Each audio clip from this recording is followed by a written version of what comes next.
पांचों पांडव एवं द्रौपदी जंगल में छुपने का स्थान ढूंढ रहे थे। अचानक भीम की नजर महल पर पड़ी और वो आकर्षित हो गया।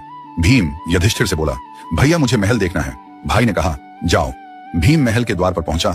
वहां शनिदेव दरबान के रूप में खड़े थे। भीम बोला, मुझे महल देखना है। दरबान ने कहा, महल की कुछ शर्त है। 1, महल में 4 कोने हैं, आप एक ही कोना देख सकते हैं। 2, महल में जो देखोगे उसकी सार सहित व्याख्या करोगे। 3, अगर व्याख्या नहीं कर सके तो कैद कर लिए जाओगे। भीम ने कहा, मैं स्वीकार करता हूं, ऐसा ही होगा। और वह महल के पूर्व छोर की ओर गया। वहां जाकर देखता है कि 3 कुएं हैं, अगल बगल में छोटे कुएं और बीच में एक बड़ा कुआं। बीच वाला बड़े कुएं में पानी का उफान आता है और दोनों छोटे खाली कुओं को पानी से भर देता है। फिर कुछ देर बाद दोनों छोटे कुओं में उफान आता है तो खाली पड़े बड़े कुएं का पानी आधा ही भर पाता है। इस क्रिया को भीम कई बार देखता है पर समझ नहीं पाता और लौटकर दरबान के पास आता है। दरबान, क्या देखा आपने? भीम, महाशय मुझे समझ में नहीं आया। दरबान, आप शर्त के अनुसार बंदी हो गए हैं और बंदी घर में बैठा दिया। अर्जुन आया, बोला, मुझे महल देखना है। दरबान ने शर्त बता दी और अर्जुन पश्चिम वाले छोर की तरफ चला गया। आगे जाकर अर्जुन क्या देखता है? एक खेत में 2 फसल उग रही थी, एक तरफ बाजरे की फसल, दूसरी तरफ मक्का की फसल। बाजरे के पौधे से मक्का निकल रही तथा मक्का के पौधे से बाजरी निकल रही।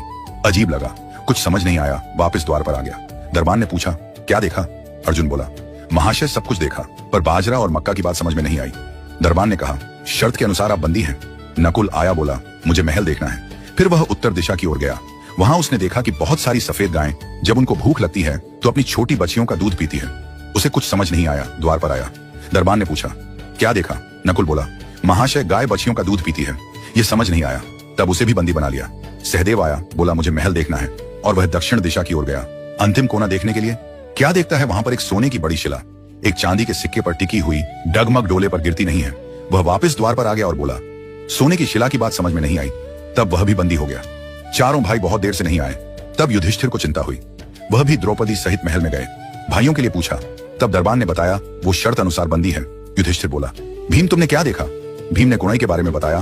तब युधिष्ठिर ने कहा, यह कलयुग में होने वाला है। एक बाप 2 बेटों का पेट तो भर देगा परंतु 2 बेटे मिलकर एक बाप का पेट नहीं भर पाएंगे। भीम को छोड़ दिया। अर्जुन से पूछा, तुमने क्या देखा? उसने फसल के बारे में बताया। युधिष्ठिर ने कहा, यह भी कलयुग में होने वाला है। वंश परिवर्तन अर्थात ब्राह्मण के घर शूद्र की लड़की और शूद्र के घर बनिए की लड़की ब्याही जाएंगी। अर्जुन भी छूट गया। नकुल से पूछा, तुमने क्या देखा? तब उसने गाय का वृतांत बताया। तब युधिष्ठिर ने कहा, कलयुग में माताएं अपनी बेटियों के घर में पलेंगी, बेटी का दाना खाएंगी और बेटे सेवा नहीं करेंगे। तब नकुल भी छूट गया। सहदेव से पूछा, तुमने क्या देखा? उसने सोने की शिला का वृतांत बताया। तब युधिष्ठिर बोले, कलयुग में पाप धर्म को दबाता रहेगा परंतु धर्म फिर भी जिंदा रहेगा, खत्म नहीं होगा। आज के कलयुग में ये सारी बातें सच साबित हो रही हैं। आप भी अपनी राय कमेंट करके बताएं।